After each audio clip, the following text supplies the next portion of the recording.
자, 이제 건축법개론 제5강으로 넘어가겠습니다. 그리고 건축법 제5장을 다루고 있는데요. 5장의 제목은 건축물의 구조 및 재료 등으로 되어 있습니다. 그래서 여러분들이 제목으로 상상해 볼 때 구조와 재료, 굉장히 상세하고 구체적인 규정으로 나오겠구나라는 것들을 여러분들이 짐작하고 있죠. 하지만 여러분 아시겠지만 법령 자체는 구체적인, 그러니까 숫자로 표현되는 상세한 규정을 담기에는 내용이 너무 짧아요. 그렇기 때문에 어떻겠습니까? 법 자체에서 우리가 읽을 수 있는 건 일반적인 내용이고, 그거랑 관련된 상세한 내용을 파악하기 위해서 어디로 내려가야 되겠습니까? 시행령, 시행규칙으로 많이 내려가 봐야 돼요. 그래서 법과 시행령, 시행규칙을 굉장히 왔다 갔다 하면서 내용이 방대해지고요. 여러분들이 일반적으로 파악하기가 굉장히 어려운 부분이 되어가고 있다, 이렇게 상상하시면 되겠어요. 그것뿐이냐, 건축법 자체의 시행령과 시행규칙뿐 아니라 건축법 산하의 또 다른 법들이 있습니다. 예를 들어서 건축물의 구조 기준 등에 대한 규칙이라든가, 아니면 건축물의 피난 방화 구조 등에 대한 규칙이라든가, 이런 또 별도의 규칙들이 있는데, 그 규칙들까지 내려가야지만 구체적인 규정이 완성되는 형태로 되어 있어요. 어떻겠습니까? 여러분들이 공부하기가 굉장히 까다롭겠죠. 까다롭고 또 실제로 여러분들이 실무 설계나 시공하실 분들은 이런 규정들에 대해서 또 잘 알아야 되거든요. 그래서 참 골치 아픈 부분이다, 이렇게 말씀드릴 수가 있고요. 그래서 짧은 강의로 여러분은 그 법규 내용을 갖다가 다 1대1로 대응해서 이렇게 말해주는 건 아무 소용이 없죠.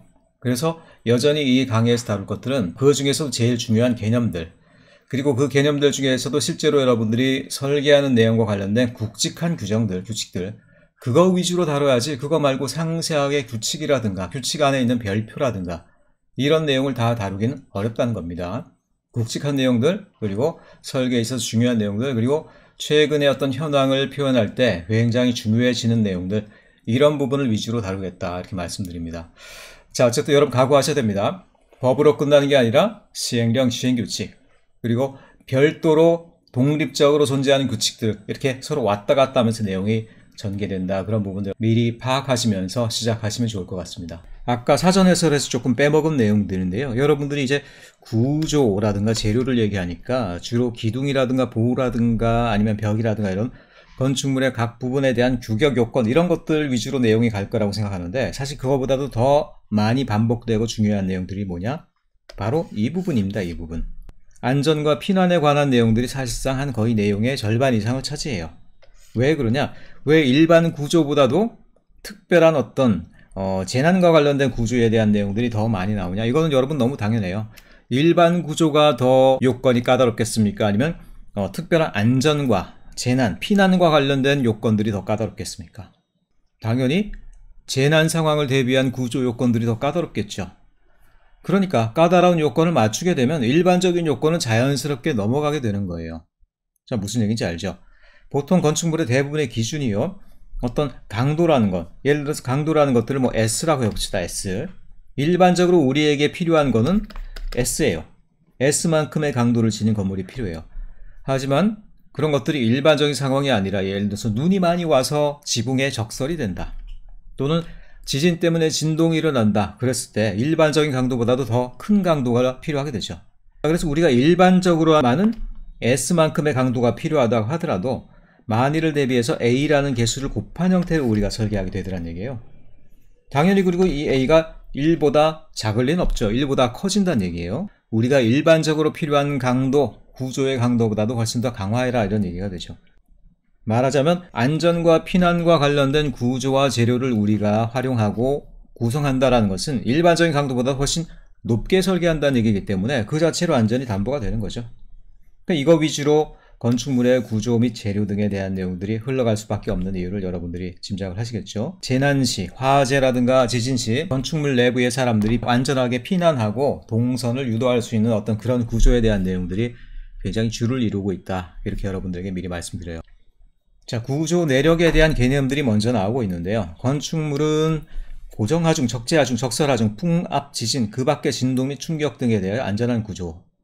여러분, 이거는 구조 역학이나 아니면 구조 공학, 이런 시간에 배우는 내용들인데요. 고정하중은 그냥 가만히 있는 상태에서 위에서 내려오는 무게만을 받으면 된다. 아까 내가 말한 일반적인 어떤 경우가 되겠죠. 일반적인 경우. 하지만 우리가 일반적으로만 건물과 도시가 유지가 될 수 없다는 걸 알죠. 특별한 재난 상황, 재난이라는 이벤트에 대한 대비가 돼야 되는데, 자, 많은 무게가 올라가고 기본적으로 사람과 관련된 어떤 가구라든가 이런 것들이죠. 또 그리고 눈이 많이 오는데 그 눈 무게가 얼마나 돼? 라고 하겠지만 실제로 적설하중도 엄청납니다, 여러분들. 우리 학교 교수님들이 저 수련회를 한 5, 6년 전에 한번 했었는데요. 울산에 마우나 리조트인가 미우나 리조트, 마우나겠죠. 미우나는 아니겠죠. 마우나 리조트라는 데서 했었는데 우리가 교수님들이 묵었던 그 공간이 어디죠? 어떤 대학교 신입생 오리엔테이션을 했는데 그때 오리엔테이션 현장에 눈이 많이 와서요. 그 체육관이 지붕이 붕괴가 돼서 상당히 많은 사람들이 죽었어요. 신입생 오리엔테이션에서. 얼마나 슬픕니까? 경량철골 구조물로 되어 있는 이런 경량철골이 이런 것들이 돼 있었는데 이게 눈이 많이 오다 보니까 결국 이제 무너지게 됐더라는 얘기죠. 여러분, 눈도 많이 뭉쳐서 모이게 되면 그 무게라는 것들이 장난이 아닙니다. 비는 흘러가요. 하지만 눈은 쌓이게 되죠. 적설하중이라든가 바람 부는 것도 생각하지 않을 수 없죠. 자, 눈이나 비는 위에서 내려오는 것들인데 바람은 또 옆에서 측면에서 오는 이제 하중이다 이렇게 얘기할 수가 있겠죠. 특별히 지난번에 태풍 불 때 우리가 그런 것들을 많이 느꼈고 또 지진, 이거는 진동 형태로 오는 거거든요. 땅이 그냥 떨리는 거예요. 자, 여러 가지 것들에 대해서 우리가 대비하는 구조 내력이 진단이 이루어져야 된다. 거기에 맞게 안전한 구조를 가져야 한다라고 법에서는 얘기만 해놔요. 자, 그런데 거기에 따라서 그래서 어떤 구조를 어떤 식으로 어떤 규격으로 해야 된다라는 것들에 대한 상세한 내용들은 그럼 어디가 있다는 얘기입니까? 법에는 나와 있지 않지만 시행령, 시행규칙 그리고 관련된 여러 가지 재난과 관련된 법규들 그런 것들 안에서 상세하게 규정이 되어 있을 거다. 여러분들이 이렇게 이해를 하셔야 됩니다. 다만 거기까지 내려가지는 않겠습니다. 자, 032조로 가면 구조안전의 확인이라는 것들이 되어 있습니다. 구조안전의 확인은 결국 누가 해야 되겠습니까? 누가 책임을 져야 되겠습니까? 당연히 건축물의 주인인 건축주가 책임을 져야 되죠. 자, 설계자로부터 구조안전의 확인 서류를 받아서 착공신고 시에 허가권자에게 제출해야 된다. 자, 허가 이후 착공신고는 허가가 끝난 이후 건물을 완전히 만들고 나서 최종적으로 건물에 들어가기 위한 신고죠. 그렇기 때문에 그 시점에 모든 시공이 끝나고 모든 구조에 대한 변화가 끝난 그 시점에 구조안전을 확인받아서 허가권자에게 제출해야 된다는 얘기죠.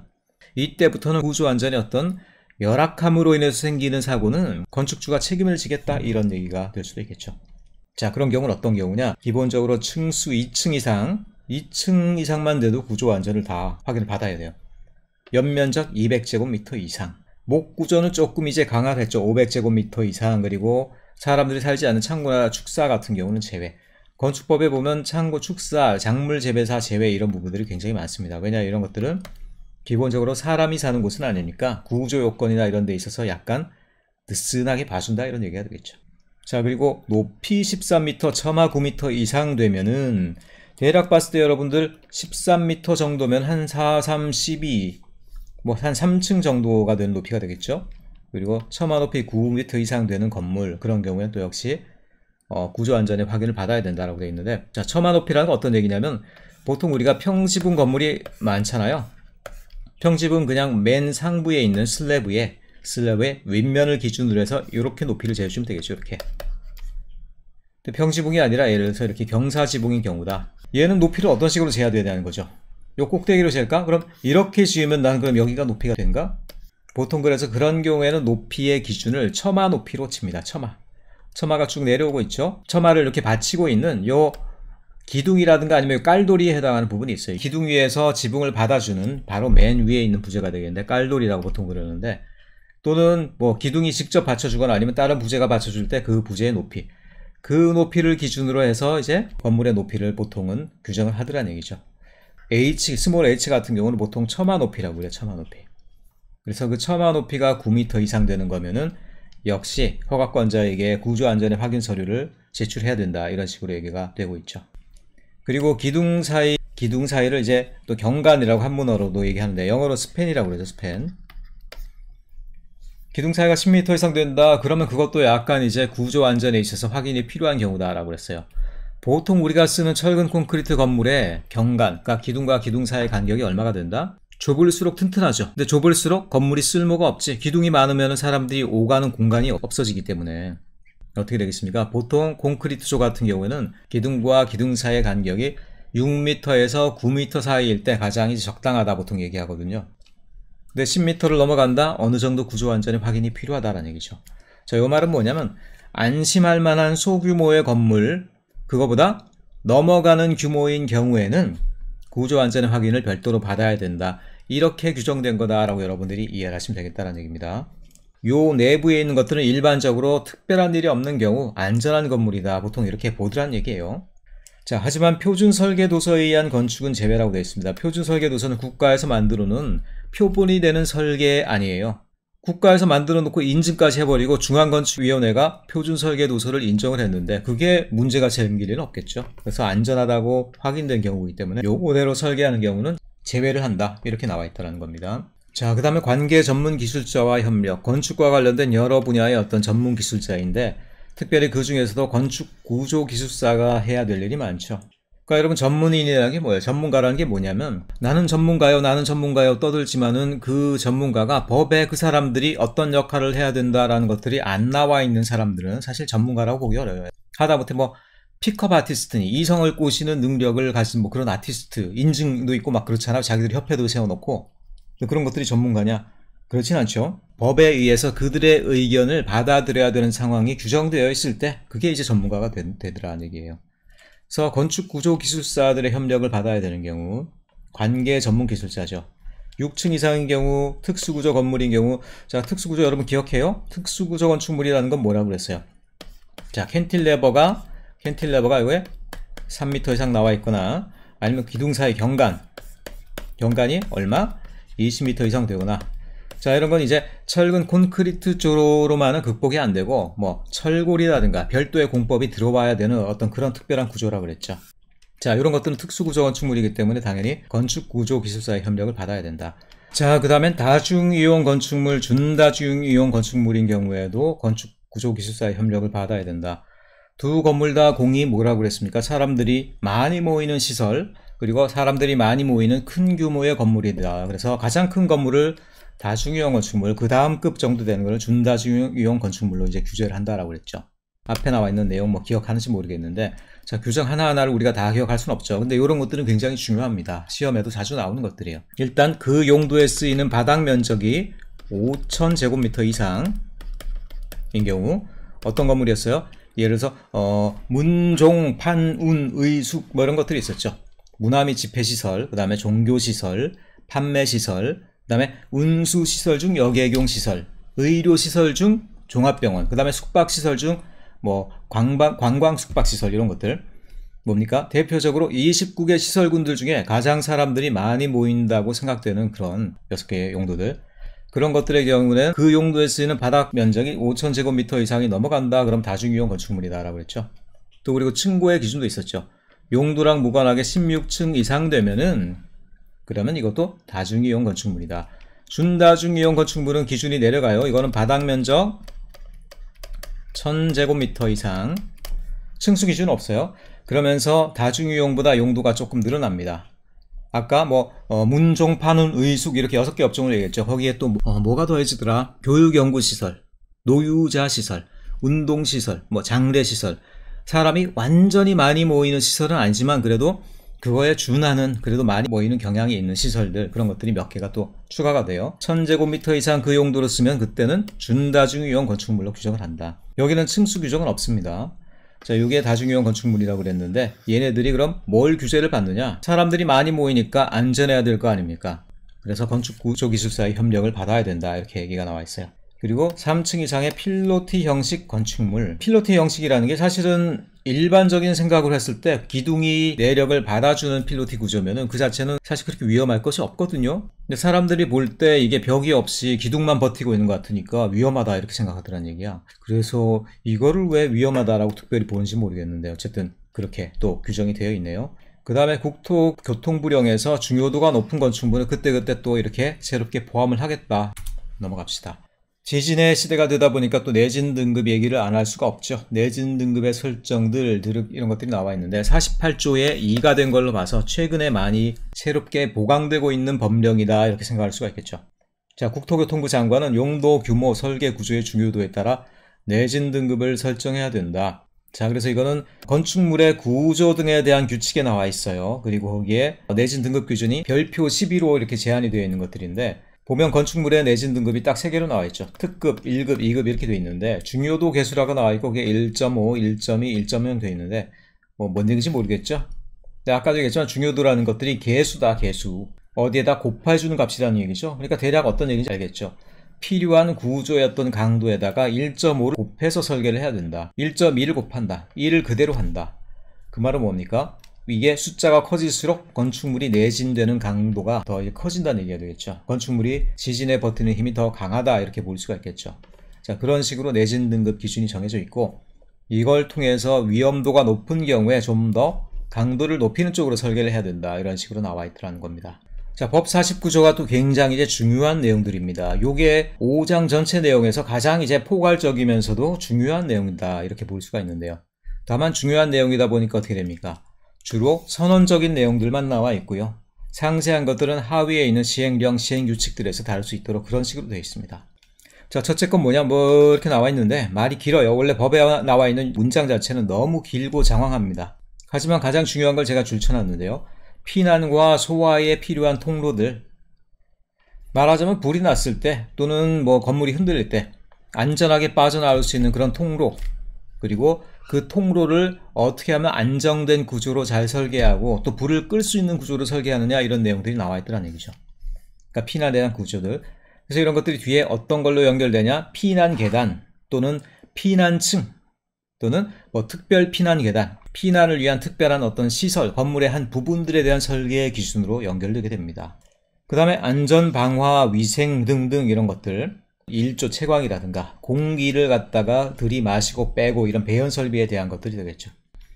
그리고 특별한 상황에 소방관이 진출입할 수 있게 하는 비상 엘리베이터. 비상 엘리베이터라고 하면요, 여러분, 비상시에 평소에는 쓰지가 않다가 비상시에는 소방관이 직접 이제 진출입할 수 있게 만들어 놓은 그런 형태의 엘리베이터라고 볼 수가 있어요. 그런 것들이 왜 있느냐? 바로 이런 규정 때문에 있더라는 얘기죠. 그 다음에 가구나 세대 간의 소음 방지를 위한, 소음 방지가 이게 위험과 관련된 일인지 모르겠지만 어쨌든 소음을 방지하기 위해서는 구조를 강화해야 되고, 강화하다 보면은 비상시에도 더 유리한 것들이 맞긴 맞겠죠. 그리고 마지막으로 침수를 위한 침수 방지, 방수 대비 이런 얘기들이 나와 있다는 얘기입니다. 자, 이렇게 말로만 써놓고 있고요. 이런 것들이 후속에 세부 규정에 따라서 하나하나 다 상세한 규정으로 연결되게 된다. 이런 부분 여러분 알아두시고요. 주로 신경 쓸 것들은 여기에 대한 부분이다. 이렇게 여러분들이 이해를 해 두시면 되겠습니다. 다음으로 나와 있는 것은 이 건축물의 내화 구조와 방화벽에 대한 부분들이 되겠습니다. 이 용어를 여러분들이 처음 들어본다고 하더라도 그 의미가 무엇인지 충분히 짐작이 가능하죠. 내화 구조라는 것들은 불이 났을 때 그 불을 견디면서 서 있을 수 있는 구조를 얘기합니다. 불이 난다고 해서 이게 쉽게 넘어져 버리고 사람들이 그 밑에 압사당할 수 있는 위험이 있는 구조면 내화 구조가 아니죠. 그래서 불이 났을 때 어느 정도 버텨서 타거나 아니면 불에 손상되는 건 어쩔 수 없다라고 치더라도 적어도 그 건물이 무너지지 않게 하는 것들, 내화 구조의 특징이다 이렇게 보시면 되겠고요. 방화벽은 사실은 건물 하나가 여러 개의 구획으로 되어 있죠. 방도 있고 복도도 있고 여러 개의 부속실들이 있습니다. 불이 났을 때 방에서 방으로, 건물의 이 부분에서 저 부분으로 막 번져나가는 것들, 그런 것들이 위험하거든요. 그래서 부분마다 방화벽을 둘 수 있도록 되어 있어요. 그래서 특정 벽 같은 경우는 불이 더 이상 거기를 넘어서지 않도록 오랫동안 막아줄 수 있는 역할을 하게 됩니다. 근데 그렇지 않고 보통 석고보드 정도로 세워놓은 벽이라든가 아니면 그냥 벽돌 정도로 막아놓은 벽들, 그런 것들 방화 기능이 없죠. 그래서 특별히 방화 성능을 갖춘 벽을 우리가 방화벽이다 이렇게 얘기를 한다는 겁니다. 당연히 이제 주요 구조부는 뭐가 되겠습니까? 기둥, 그리고 지붕틀, 보 이런 것들이었죠. 또는 내력벽, 그런 것들은 당연히 내화 구조로 돼야 된다. 지붕틀이 아니라 지붕 자체도, 지붕이 사실 불길이 올라오면서 가장 먼저 타는 재료잖아요. 그렇기 때문에 지붕 자체도 내화 구조로 해야 된다. 이런 것들이 나와 있고요.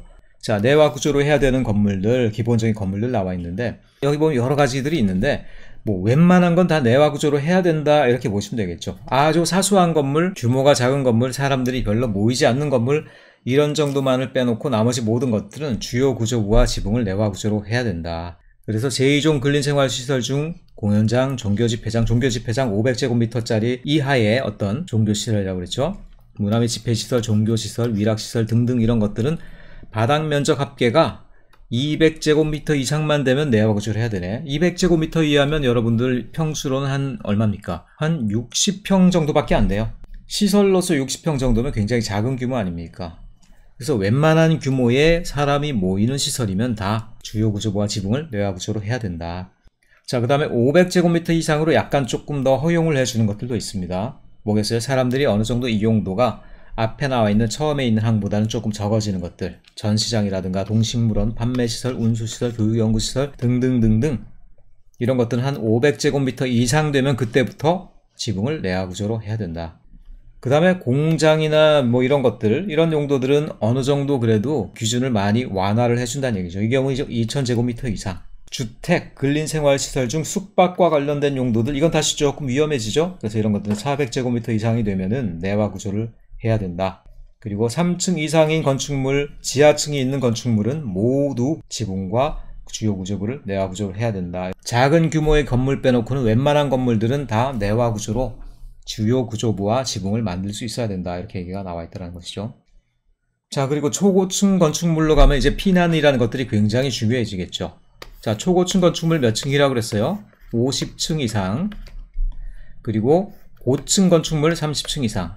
그 다음에 요 사이에 있는 모든 건물은 준초고층 건축물이라는 괴상한 명칭으로 불린다. 이렇게 얘기를 했었죠. 초고층 건축물 같은 경우 문제가 뭐냐면 불이 난다고 하더라도 이 사람들이 지상층까지 피난할 방법이 사실상 없죠, 여러분들.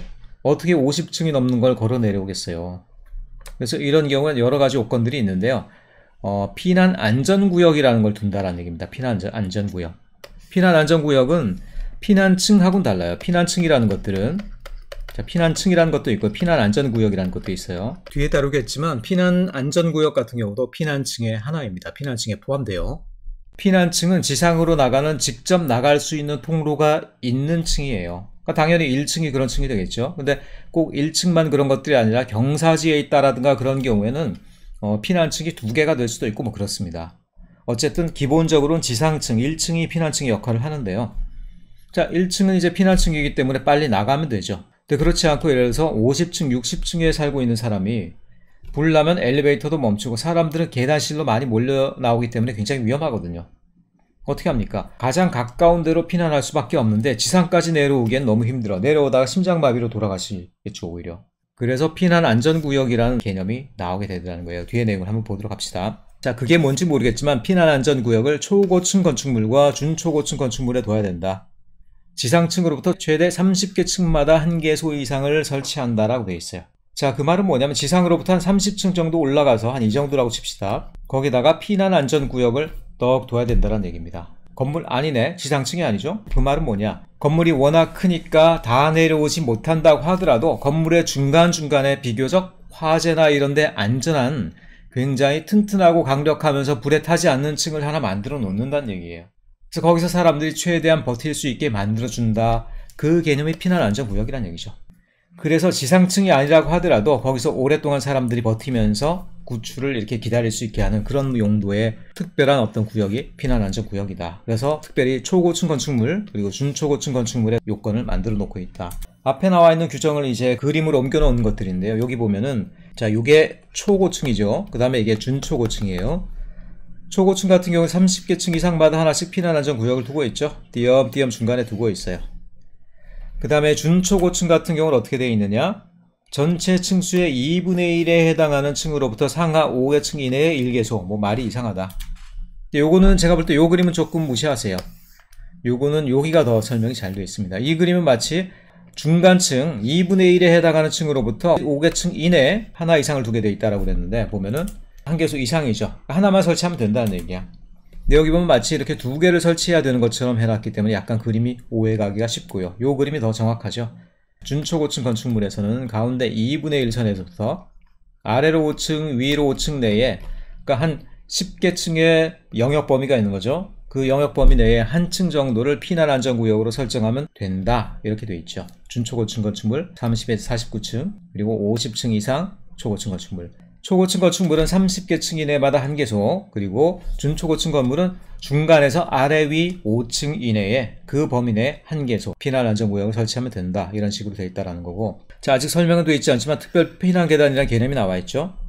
특별 피난 계단이라는 건 사람들이 피난층이나 아니면 피난 안전구역으로 직통으로 내려갈 수 있으면서도 가장 안전하게 설계되어 있는 그런 형태의 계단을 이제 특별 피난 계단이다 라고 그럽니다. 특별 피난 계단과 관련된 내용은 다음에 뒤에 또 자세히 설명하도록 하겠습니다. 지금은 여러분들이 피난 안전 구역의 개념만 여러분들이 알아두시면 되겠어요. 자, 그래서 실제로 우리가 생각하는 스카이스크래퍼, 고층 건축물 같은 경우는요, 이 피난 안전 구역이 상당히 많이 있어요. 롯데타워가 이게 몇 층이죠? 124층인가요? 뭐 제가 잘 모르겠는데 저도 안 가봤어요. 대략 한 120층이 넘는다라고 그러면 대략 몇 개의 피난 안전 구역이 있으면 되겠습니까? 지상으로부터 30개 층 이내마다 하나씩 둔다라고 그랬기 때문에 한 4개 정도를 두면 되겠죠. 그런데 뭐 롯데타워 같은 경우 보니까 하나, 둘, 셋, 넷, 5개나 뒀네요. 그러니까 조금 더 안전을 도모한다 이런 개념으로 여러분들이 보시면 되겠죠. 이런 경우에도 건축 기준에 맞게 피난 안전 구역이 적정하게 한 30개 층 이내마다 하나씩 설정되어 있다. 이런 것들을 실제로도 여러분들이 볼 수가 있죠. 그리고 피난 안전 구역으로부터는 아래나 위로 모든 층에 향하는 특별 피난 계단이 정해져 있다. 이렇게 여러분들이 이해를 합시다. 자, 그 다음에 이제 계단이라는 개념이 나옵니다. 자, 그 다음에는 이제 직통 계단은 계단과 관련된 개념들이 쭉 나오게 됩니다. 그래서 시행령 34조에 나와 있고요. 건축법에서 나와 있는 계단의 개념은 크게 봐서 3개 정도가 있습니다. 3개. 한번 써볼까요? 일단 직통 계단이 지금 여기 있는 것처럼 나와 있고요. 두 번째는 피난 계단이라는 게 나와 있습니다. 그리고 세 번째가 특별 피난 계단. 아까 앞에 바로 나왔던 것들이죠. 자, 이렇게 딱 써놓고 나니까 이 개념이 어떤 걸지 이해는 가죠. 직통 계단, 일반적으로 내려가는 계단들, 그 다음에 피난 계단, 특별 피난 계단으로 갈수록 어떻게 됩니까? 안전과 관련된 요건들이 좀 더 강화가 되더라. 그렇기 때문에 피난 계단은 직통 계단의 집합으로 봤을 때 속하게 되고요. 특별 피난 계단도 피난 계단에 좀 더 강화된 거기 때문에 이런 어떤 포함 관계가 된다라는 건 여러분들이 이해할 수가 있겠죠. 그러니까 특별 피난 계단이면은 모든 것들을 만족해요. 하지만 가장 강화된 규정을 통해서 특별하게 만들어진 계단이다. 어디에 필요하겠습니까? 사람들이 대피하는 어떤 경로가 멀고, 그리고 사람들이 많이 살고 있는 건물들, 다중이용 시설로 쓰는 초고층 건축물이라든가 이런 것들, 그런 경우엔 당연히 특별 계단이 필요하게 되겠죠. 하지만 그거보다는 요건이 조금 약하다. 사람이 모이는 정도나 아니면 건물의 용적들이 조금 줄어든다. 그러면 이제 피난 계단 정도만 해도 된다. 그것도 아니면 뭐 직통 계단만으로도 그냥 버티자. 이런 식으로 될 수가 있겠죠. 자, 그래서 직통 계단의 개념이 나와 있습니다. 직통 계단의 개념. 별거 없어요. 건축물의 피난층 외의 층에서 피난층 또는 지상으로 통하는 계단이다 라고 되어 있습니다. 자, 피난층이라는 얘기가 나와 있는데 피난층에는 무엇이 포함되겠습니까? 당연히 지상으로 나가는 출입구가 있는 뭐 지상층이면 당연히 피난층이 되겠고요. 하지만 그것만이 아니라 어떤 것도 피난층에 포함되겠습니까? 우리가 앞에서 배웠던 피난 안전구역, 그러니까 고층 건축물의 중간중간에 있는 안전을 강화하는 그런 층이 있었죠. 그 피난 안전구역 같은 경우도 피난층에 또 포함이 됩니다. 어쨌든 피난층 외의 층에서 피난층으로 또는 지상으로 가야 되는데 위험이 다가왔을 때 빨리빨리 피난층으로 대피해야 되는데 그 계단이 직통이 아니라 꾸불꾸불 돼 있고 다른 위험한 데를 들려서 오게 돼 있고 그럼 곤란하겠죠. 빠르게 목적지로 내려갈 수 있어야 되겠죠. 내려가거나 올라갈 수 있어야 되겠죠. 그런 의미에서 직통 계단이라는 겁니다. 그래서 직통 계단이라는 것은 피난층 또는 지상으로 바로바로 통해야 된다 이런 특징이 있고요. 그 다음에 건축 평면 내에서 직통 계단은 또 어떤 위치에 있어야 되느냐, 그 위치상의 특징이 또 있어요. 이거 설계하시는 분들은 이 기준들에 대해서 잘 알아놔야 됩니다. 뭐냐, 거실의 각 부분으로부터 건물에서 사람들이 활동하는 방이 있죠. 그건 다 거실이에요. 거실. 그 거실의 각 부분으로부터 계단까지, 직통 계단까지의 보행거리가 30m 이하여야 된다. 불이 났어요. 그리고 여러가지 위험 상황이 발생했어. 거실에서 내가 활동하고 있었어. 빨리 나와서 계단으로 내려가야 되죠. 근데 그 계단으로 내려가는 거리가 30m를 초과하게 되면은 그거는 이제 결격 사유다 이런 얘기를 하는 것이죠. 다만 조금 그 규정을 완화해 주는 경우도 있습니다. 주요 구조부가 내화 구조 또는 불연 재료, 불에 버티는 힘이 강한 상태. 자, 구조상으로는 내화 구조라고 그러고요. 그 구조에 쓴 하나하나 일단 재료 차원에서 불이 잘 안 타게 만든 재료는 이제 불연 재료다라고 얘기를 하는 거예요. 내화 구조는 불이 났을 때 무너지지 않고 버티는 게 목적이고요. 불연 재료는 불이 났을 때 그 재료가 불에 타지 않고 웬만큼 버티는 게 목적이라는 얘기예요. 자, 그런 경우는 50m로 또 이게 약간 약화가 된다. 어느 정도 이제 건물이 불에 견디는 힘이 강하기 때문에 이동 동선이 조금 길어지는 것들도 어느 정도 허용을 해 주겠다 이렇게 되겠죠. 그래서 50m. 하지만 똑같은 규정이라고 하더라도 이것들이 사람들이 많이 사는 공동주택이다 라고 하면 다시 또 40m로 강화가 되네. 30도 있고 40도 있고 50도 있어요. 조금 헷갈리죠. 일반적으로는 30m, 근데 내화 구조나 불연 재료를 쓴 건물에는 또 50m로 강화를 해줘. 그러면 설계하기가 훨씬 더 수월하겠죠, 여러분들. 근데 그런 경우라고 해도 또 공동주택이고 16층 이상이면 사람들이 워낙 많이 사는 곳이니까 40m로 다시 또 강화를 한다 이렇게 얘기가 되겠어요. 자, 그런데 예외가 되는 요건들, 지하층 바닥 면적 합계가 300제곱미터 이상인 공연장, 집회장, 관람장 및 전시장 등은 이 경우에 속한다고 하더라도 제외를 한다. 무슨 얘기입니까? 이 경우에는 30m 이하로 무조건 설계를 해야 된다는 얘기죠. 내화구조 불연재료를 썼다고 하더라도 지하층이면은 그거 가지고 못 믿어. 더 위험해. 지하층은 어떻습니까? 기본적으로 사람들이 내려가 있기 때문에 창문이 없죠. 연기가 빠져나가지 않죠. 창문 밖으로 나가서 구조를 청할 수가 없죠. 그렇기 때문에 이런 경우에는 완화된 규정을 쓰지 않고요. 제외라는 건 뭐냐? 다시 30m 이내로 설계하는 곳으로 강화가 된다. 이렇게 여러분들이 이해를 합시다. 자, 그 다음에 요거 같은 경우는 직통계단 2개소 이상인 곳이라고 되어 있는데 이것도 역시 설계하는 사람들은 좀 잘 알아두시기 바랍니다. 여러분들이 설계한 설계 작품의 평면도를 보면요. 계단이 그냥 건물이 딱 이렇게 있어. 근데 계단이 뭐 로비 들어가가지고 여기 보면 계단실이 있고 뭐 엘리베이터 딱 있어. 계단 딱 하나로 퉁치는 경우들을 가끔 봐요. 종종. 설계하기 편하죠. 그럼 두 가지 문제가 있어요. 일단 첫째, 계단이 하나면은 자, 그 평면에 있는 거실들 있죠. 이런 거실들 여러 개 활동하는 방들, 그걸로부터 이 계단까지 가는 거리가 30m 이상을 넘어가 버릴 수가 있다는 겁니다. 그러면 당연히 직통계단에 설치라는 이 기준에 맞지가 않죠. 둘째, 여러분들이 만들어 놓은 용도라는 것들이 직통계단이 2개소 이상 돼야 되는 그런 건축물일 가능성이 커요. 왜냐? 웬만큼 여러분들이 설계하는 건물이면요, 여기 다 포함돼요. 여러분들이 뭐 이상한, 자, 저는 뭐 소를 위해 소를 키우는 축사를 이렇게 건축하겠습니다. 기말 프로젝트에서. 나는 뭐 풀을 키우는 작물 재배소를 이렇게 설계했습니다. 이런 사람 없잖아. 보통 다 사람들이 많이 왕창 몰리는 뭐 공연장, 집회장, 집회시설, 이런 것들 아니에요, 다. 주택이라든가. 근데 그런 용도를 보면은 200제곱미터 이상만 되어도 직통계단이 몇 개소다? 2개소다. 200제곱미터 이상 얼마예요? 60평이라고 그랬죠. 60평만 넘어가는 건물이면 직통계단이 2개소가 필요해. 하나로 커버가 안 된다는 얘기입니다. 이 구석에 계단 하나가 이런 식으로 또 하나 있어야 되는 거죠. 이런 데 또 하나 있어야 되는 거야. 그래서 각 부분마다 곳에 접근하는 거리도 30m 이하로 줄여야 될 뿐 아니라 직통계단이 2개소라는 이 규칙도 여러분들이 만족시킬 수가 있더란 얘기죠. 그래서 여러분 이 규정은 따로 뭐 기억할 필요도 없는 게, 웬만큼 여러분들이 설계하는 건물이면은 이 안에 대부분 다 포함이 돼요. 설마 60제곱미터 안 되는 조그만 건물 누가 이렇게 설계하고 있지는 않을 거 아니야. 그래서 여러분들이 설계할 만한 건물이면 직통계단이 보통 2개소 이상 될 가능성이 크다. 여러분들이 이렇게 알아두시면 되겠고요. 자, 웬만큼 사람들이 모이는 곳 200제곱미터 이상인 곳 다 직통계단 2개소, 그 다음에 공공주택 같은 경우도 300제곱미터 이상, 100평도 안 되죠? 그러니까 굉장히 작은 규모야. 그러니까 웬만하면 역시 다 2개소가 돼야 된다는 얘기입니다. 그리고 기타 용도 같은 경우, 그리고 3층 이상의 경우는 400제곱미터 이상, 약간 완화가 되고 있죠. 근데 대부분 사람들이 모이는 건물들은 200제곱미터 이상이면 무조건 직통계단 2개소로 규정되어 있다. 이렇게 기억을 해둡시다. 그림을 통해야만 조금 더 잘 이해할 수 있기 때문에 몇 가지 인터넷상에 떠도는 그림을 갖고 왔어요. 피난층이라는 개념인데요. 피난층에는 뭐가 있었다? 다시 한번 써봅시다. 피난층은 지상으로 나가는 출구가 있거나 아니면 안전을 도모해 놓은 층인데, 이거는 일단은 뭐 당연히 지상층이 피난층일 수밖에 없겠죠. 근데 이것뿐이냐? 거기다가 또 뭐가 있다 그랬어요? 초고층 건축물, 준초고층 건축물에 있는 피난 안전구역이 또 있다고 그랬죠. 지상은 아니지만 오랫동안 버틸 수 있는 층, 두 가지가 다 이제 피난층이다라고 볼 수 있는데, 자, 이 경우 요 층 같은 경우는 어떻게 돼요? 후면에 있는 지상으로 나갈 수가 있죠. 맨 밑에 층 경우는 어떻게 돼요? 바로 전면에 있는 지상으로 나갈 수 있죠. 그렇기 때문에 이 경우에는 피난층이 두 군데가 될 수가 있겠다, 이런 얘기입니다. 꼭 한 층만 나오는 건 아니란 얘기입니다. 자, 그 다음에 평면 계획상으로 봤을 때 여러 개의 이제 거실들이 나와 있죠. 거실들. 자, 건축법에서 거실은 우리가 주택계획에서 얘기하는 거실, 리빙룸을 얘기하는 게 아니라 모든 활동이 이루어지는 용도가 들어가는 모든 공간을 다 거실이라고 그래요.